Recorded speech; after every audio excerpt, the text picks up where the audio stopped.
you will. Yeah.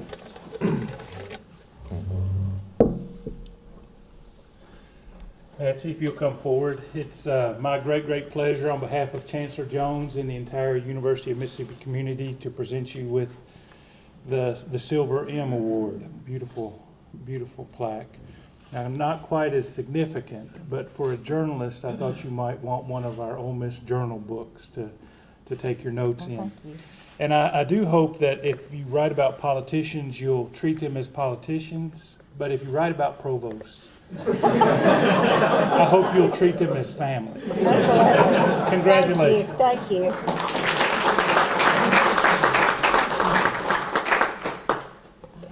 I'm not sure what my son would have said about how I treat family. I think he's been prone to say that occasionally he has some sort of tick that's associated there.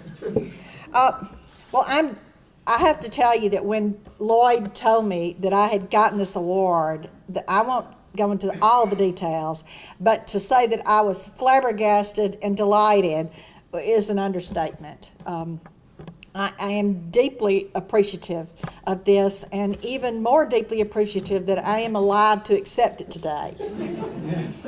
Some of our winners haven't been so lucky, and it's just nice to be appreciated when you can appreciate it.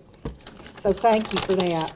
I do have a few remarks to make. As I said, my son Will Bardwell is here, and he is a journalism major as well, and had the good sense to go on to law school from there. So, and my daughter Margaret is an engineer in Houston, Texas. So I hope that they'll do well and take care of Mama sooner than later, probably. Lloyd, thank you for those remarks. Coming from you, that's especially appreciative, and I appreciate that you've tempered them with some discretion there. I don't think he goes into the hollering. Here's the loud hollering and perhaps occasional profanity coming from my office sometimes. I think that's why they put me in that office, but that's a blessing. But this has been quite a surprise. You know, I had hoped for a long time that something like this would happen. I've always admired this award so much. I sort of think of myself as far as the Silver M goes, as sort of the secret Susan Lucci. And I don't think it's been 19 years that I've worried about this, because certainly not. But I am very proud to accept it, and because it says that somebody thinks I'm a Silver M kind of journalist, and I have great respect for these list of winners over 53 years or something. I want to make sure everybody sees this. You know, it sort of looks like a funeral up here with the flower in the picture. But this is me and Dr. Sam Talbert in 1968 at the Mississippi Press Association, and I think we both at that point, remarkably, were relatively sober. And so that was probably the first Press Association award I ever got, and I've been very appreciative of all the ones since that. I look at that photo and I think, gosh, you know, we were both pretty young at that time. I was extremely young, but Dr. Sam was too. But it breaks my heart to know that about 4 years later he died, and that was a real loss. I just feel fortunate to have been here when there were some really good teachers, as they are now, with Dr. Sam and Gail Denley and Jerry Hoer. Frankly, you know, they prepared me to learn. The real education in our business comes from doing it, but it is important that the students come here to learn how to do it. And Will, particularly, and Charlie, I'm so happy to see that you now have incorporated a lot of the doing it in the curriculum, so you give your students a real head start on a lot of other folks. I would be remiss if I didn't say a couple of things about the people who sort of got me here today. Charlie Dunnigan, you know, he is my mentor, and has been my friend for scores of years. gave me my first real job in the business at the Enterprise Journal in Macomb. And frankly, I never thought I would leave there. But the road goes in a lot of different directions, and I think you are wrong not to expect it to do that. So if it weren't for Charlie, I would not be here now. I also wouldn't be here if it weren't for Dick Malpas. You know, doing 13 years of the newspaper business and then moving into politics and state government and really coming to understand how that works and who makes it work. And I think that's been very valuable to me in what I do now, because I do better understand how things happen and why they happen. And I think it's important in what we all do to be able to better know. It also gave me a chance to work with other journalists. I was the communications director at the Secretary of State's office and then in the Mississippi Senate and for the lieutenant governor for a while. And to be able to work with other journalists to help them do their jobs. I always said to myself, you know, if I ever get back into the business, I think I'll be a better journalist, a better reporter, because I have been able to help these other folks do their jobs along the way. And frankly, I know it may come as shocking, but there were times when reporters came into my office and they had no clue about what they were there for. And I was always happy to explain it to them, to help them understand it. And of course, I was always happy to give them my side of the story too. So that was very helpful. After I worked for Dick Malpas and worked at the Senate in Jackson for a long time, I came here briefly. And as folks have said, I worked for the university, and I can tell you that was an education. Yes, and if real people have never worked on a campus, they're missing one of the last great horrors of life in some ways. I mean, it's a whole new experience. It has its own little life and scariness at times, you know. But I do remember going to a meeting one time for the much successful and heralded 40th anniversary of the Meredith integration. It took 3 hours to decide on a slogan. And the big fight was over the colon in the phrase and what came first and what would follow. It was, medication was required afterward. There also were, experiences that, you still wake up screaming in the night over, Deidre.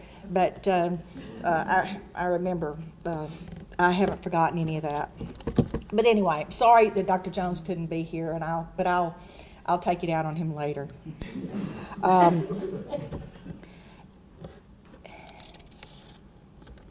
But I do want to thank Lloyd and everybody else who was involved in making that decision to move me from the editor's desk back into a reporter's job. That wouldn't have happened the way it happened anywhere else. And frankly, I wouldn't have been back in the business anywhere else. Well, that was pretty much in my mind, that I would have to go work for a place like the Daily Journal, because I knew too much at that point, and they really were the kind of folks that I wanted to spend the rest of my career with. That's not a place that you have to look over your shoulder, and I had had enough of that in other places, and that's not something that you have to deal with at the Daily Journal, and I appreciate that. But when they made that change, frankly, I don't think this award would have ever happened if that change hadn't happened. And it really gave me an opportunity to pull all that stuff that I had learned over the past 25 years, to put it to good use, and to understand that you always follow the paper. That you always follow the paper. That's where the story is. Curtis can appreciate that. The past 4 years of doing this have been fascinating. I should pay them, not really, but I should. It's like a movie. My daughter calls it the theater of the living. It is, you know, anybody who ever says that they're bored needs to just go home and take a nap, because the world is always exciting. There is always somebody with a story, and if you can't get it out of them, then it's your fault, not theirs. This career is very exciting to me. I love it. I come in every day not having the slightest idea what's going to happen. Now, that might upset some people, and I recommend that they go sell shoes or work at the bank. But you just cannot beat that thrill when something really wild pops loose. And that happens very often, especially if you're watching for it. So I have to thank all these folks for making my life crazy, but it sure is a lot of fun. I've got a bunch of media identification in my purse. That's not jewelry. That's not professional jewelry. That is a passport to the world. That is an invitation through every door. And sometimes if it's not through the door, you just sort of kick it in. But how could anybody not want that kind of an experience? It's a tough world out there, but things change so fast. You just have to strap it on, hold on, and go. I just find that very exciting. It's been a lot of fun. I am still curious about everything. I am still suspicious about everything. I think that's what keeps you on your feet. I hope that the folks in this room who are teachers will encourage their students to do as much work as they can, to learn as much as they can before they get out there. I'll tell you that only in doing this work do you get better at it. I remember the first story I ever wrote for the Daily Mississippian back in 1968, and Charles Overby was the editor, and we're still friends. That was the worst thing. And I remember how bad that story was. And he's never said to me, "Patsy, that was so bad." But it was, now that I look back at it. So I Charles, out there, I appreciate your discretion on this, but I will have to admit it. But this business is about growing every day. Even as senior as I am today, there's something new to learn. There are new people to meet. There are new ideas, and that's what makes this so much fun. So thank you, Will Norton, Charlie Mitchell, Morris. Thank you. Thank you for all being here. I just say, be curious, be humble, and love this work. And please instill that love for it in your students too. Thank you so much.